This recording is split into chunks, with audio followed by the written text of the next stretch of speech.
नमस्कार बच्चों, एक बार फिर से स्वागत है आपका हमारे चैनल में। आज हम लोग देखेंगे अध्याय 4। जैसा कि आप लोग को पता है, हम लोग एनसीईआरटी क्लास 7 का पढ़ रहे हैं अभी, ठीक है? तो इसका अध्याय 4 जो है, चैप्टर 4 जो है, उसको आज हम लोग देखेंगे, ठीक है?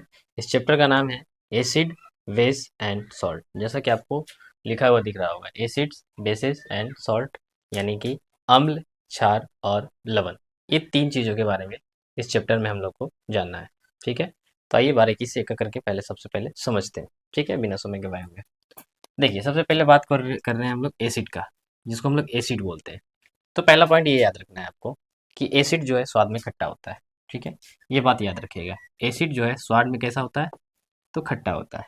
ये बात तो सबको पता है। वहीं पे आपका छाछ जो है स्वाद में कड़वा होता है, ठीक है? अब देखिए, इसी को हम लोग और थोड़ा सा डिटेल से पढ़ेंगे। एसिड जो है, इसका जो उत्पत्ति हुआ था, यानी एसिड शब्द का उत्पत्ति जो हुआ था, वह भी लैटिन शब्द से ही हुआ है। और वह लैटिन शब्द क्या था? तो एसियर था, ठीक है? एसियर नाम का कोई लैटिन शब्द था, उसी से आपका एसिड का क्या हुआ है? उत्पत्ति हुआ है, ठीक है? ये बात याद रखना है। यह जो है स्वाद में क्या होता है? खट्टा होता है, जिसको हम लोग इंग्लिश में साउर बोलते हैं, ठीक? आर्हेनियस नाम का एक वैज्ञानिक थे। इनके अनुसार यह जो है H प्लस देता है, यानी H प्लस देता है, H पॉजिटिव, ठीक है? धनायन बोलते हैं इसको। फिर देखिए, एक ब्रोस्टेड लॉरी नाम का कोई वैज्ञानिक थे।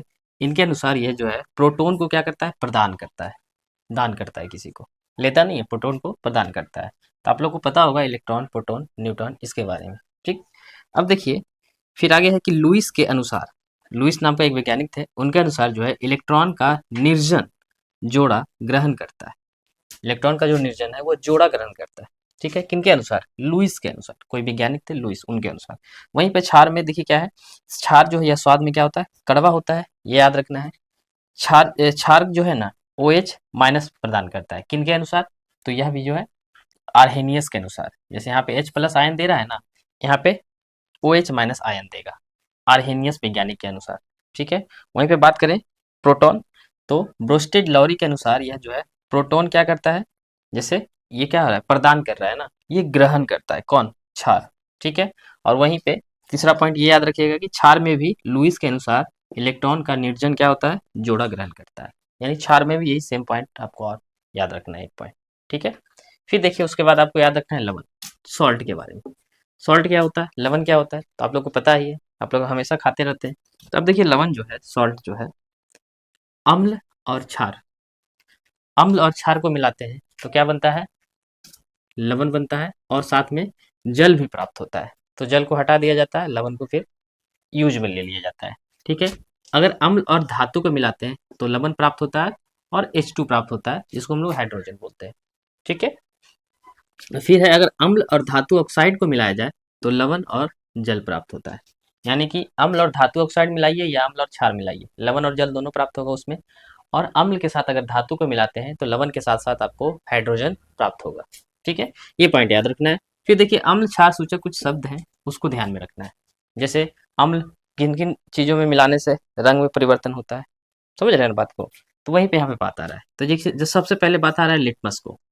तो अगर लिटमस में अम्ल डालते हैं तो जो नीला लिटमस है ना, वह लाल हो जाएगा, ठीक है? मान लीजिए कोई नीला लिटमस पत्र है हमारे पास, नीला लिटमस पत्र है, ठीक है?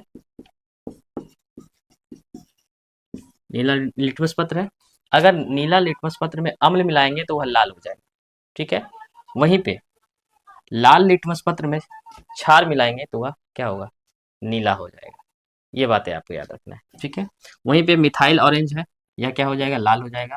और क्षार मिलाएंगे तो पीला हो जाएगा, ठीक है? फिनेफ्थलीन मिलाते हैं अगर, फिनेफ्थलीन में अगर अम्ल को मिलाते हैं तो यह रंगहीन रहेगा और गुलाबी कलर देगा। फिर देखिए, गुड़हल का अगर फूल में अम्ल मिलाते हैं तो गुलाबी हो जाएगा, क्षार मिलाते हैं तो हरा हो जाएगा, ठीक है? वहीं पे हल्दी में अगर हम अम्ल को मिलाएंगे तो पीला होगा, क्षार को मिलाएंगे तो लाल होगा। यहाँ तक आपको समझ में आ गया होगा। यानी कलर कॉम्बिनेशन बता रहा है कि इसको मिलाने पे आपका इसका कलर जो है चेंज हो जाएगा। जैसे में हल्दी में अगर अम्ल को डालिएगा, हल्दी पीला हो गया। या फिर कोई भी धातु, कोई भी पदार्थ है डाल दीजिए हल्दी में, अगर हल्दी का रंग पीला हो गया तो समझ जाइएगा वो अम्ल है।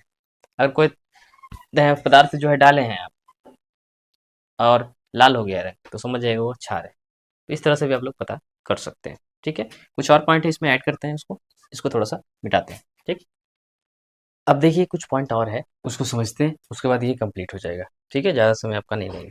ठीक, अब देखिए कुछ महत्वपूर्ण अम्ल और क्षार के बारे में समझते हैं। ठीक है, अब देखिए याद रखना, ये सब डायरेक्ट सवाल बनते हैं एग्जाम में।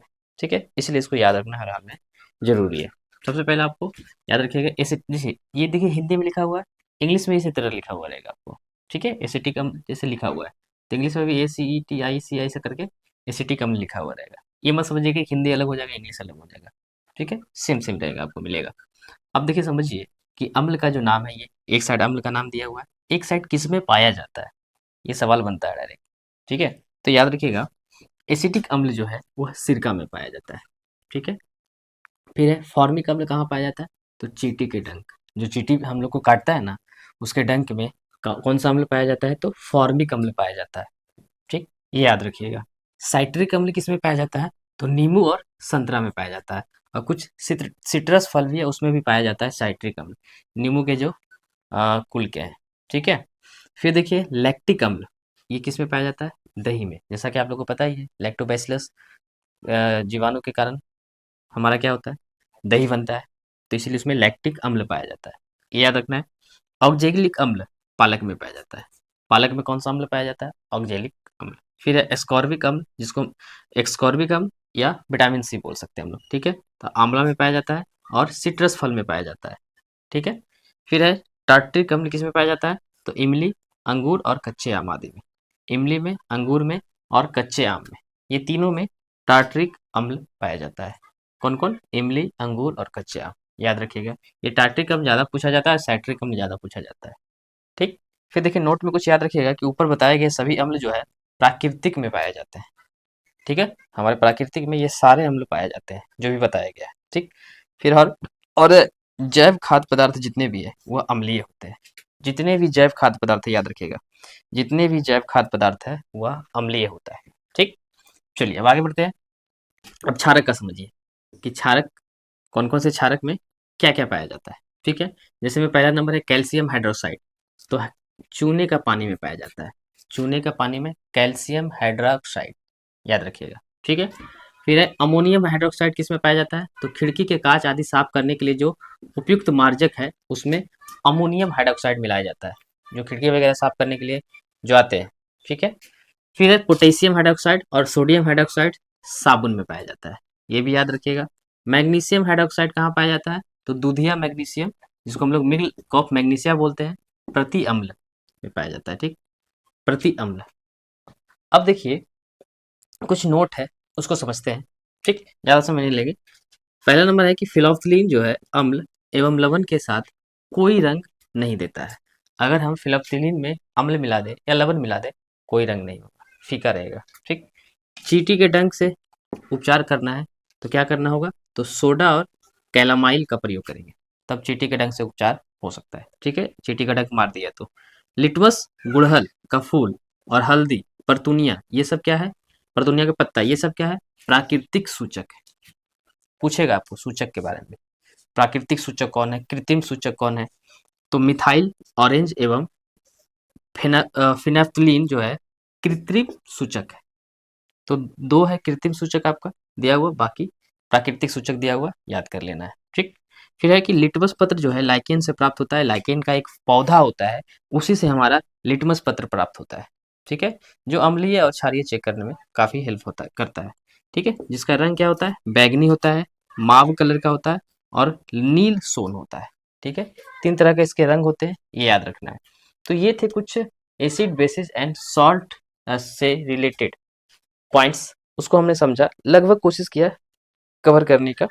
ठीक है, तो जितना भी दिया हुआ था लगभग हमने कोशिश किया कवर करने का, अम्ल और क्षार और लवण के बारे में। ठीक है, क्लास 7 के अनुसार आपके जो सिलेबस में उसके अनुसार है, तो बहुत कुछ इसमें जानना, लेकिन उसके अनुसार इसमें जितना दिया हुआ लगभग आपके लिए इनफ है। ठीक है, तो आज के लिए इतना रहने देते हैं, मिलते हैं आपको नेक्स्ट वीडियो में, तब तक के लिए धन्यवाद, जय हिंद।